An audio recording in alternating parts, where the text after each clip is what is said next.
ಮಿತ್ರ news ವಿಶೇಷ ವರದಿ. ಕೃಷ್ಣ ಬೈರೇಗೌಡ ಅವರ ಮಹತ್ವದ ಘೋಷಣೆ, ಖಾತೆ ಬದಲಾವಣೆ ಈಗ ಮನೆ ಬಾಗಿಲಿಗೆ. ಬೆಂಗಳೂರು. ನಮಸ್ಕಾರ ಪ್ರಿಯ ವೀಕ್ಷಕರೇ, ನೀವು ನೋಡುತ್ತಿರುವುದು ರೈತ ಮಿತ್ರ ನ್ಯೂಸ್, ನಿಮ್ಮೊಂದಿಗೆ ನಿಮ್ಮ ಊರಿನ ಸುದ್ದಿ. ರಾಜ್ಯದ ಜನತೆಗೆ ಭಾರಿ ಉಪಯುಕ್ತವಾದ ಸುದ್ದಿ ಬಂದಿದೆ.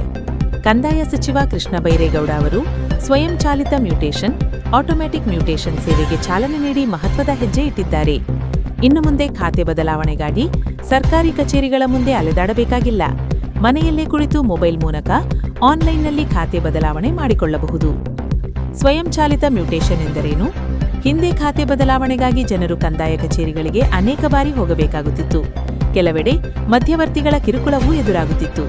ಈಗ ಭೂಮಿ ತಂತ್ರಾಂಶದ ಮೂಲಕ ಡಿಜಿಟಲ್ ಸಹಿಯ ಆಧಾರದಲ್ಲಿ ಎಲ್ಲವೂ ಆನ್ಲೈನ್ನಲ್ಲಿ ನಡೆಯಲಿದೆ. 2024 ಏಪ್ರಿಲ್ 1ರಿಂದ 2026 ಫೆಬ್ರವರಿ 20ರವರೆಗೆ 35,11,987 ಖಾತೆ ಬದಲಾವಣೆಗಳು ಸ್ವಯಂಚಾಲಿತವಾಗಿ ನಡೆದಿವೆ.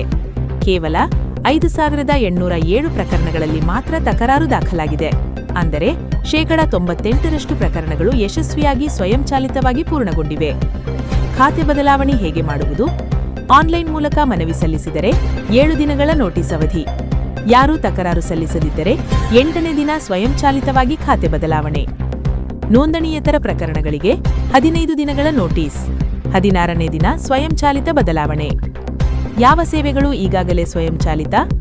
ಹಕ್ಕು ಬಾಧ್ಯತೆ ದಾಖಲಾತಿ, ಋಣ ತೆಗೆಯುವುದು, ಭೂ ಪರಿವರ್ತನೆ, ಪೋಡಿ, ಭೂಸ್ವಾಧೀನ, ನ್ಯಾಯಾಲಯ ಆದೇಶ ಅಥವಾ ತಡೆಯಾಜ್ಞೆ, ಸರ್ಕಾರದ ಆದೇಶ, ಸಾಗುವಳಿ ಚೀಟಿ ನಮೂದು, ಪಹಣಿ ವರ್ಗಾವಣೆ.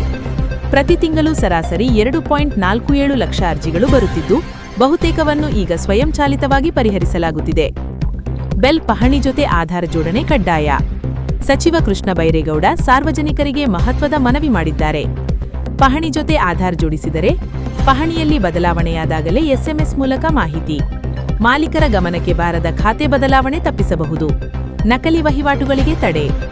ಆಧಾರ್ ಜೋಡಣೆ ಮಾಡದಿದ್ದರೆ ಅಪರೂಪದ ಸಂದರ್ಭಗಳಲ್ಲಿ ಮಾಲೀಕರಿಗೆ ತಿಳಿಯದೆ ಬದಲಾವಣೆಯಾಗುವ ಸಾಧ್ಯತೆ ಇದೆ. ಸಚಿವರ ಮಾತು. ಕಂದಾಯ ಇಲಾಖೆಯನ್ನು ಜನಪರಗೊಳಿಸುವ ನಿಟ್ಟಿನಲ್ಲಿ ಈ ಸ್ವಯಂಚಾಲಿತ ಮ್ಯೂಟೇಷನ್ ಮಹತ್ವದ ಹೆಜ್ಜೆ.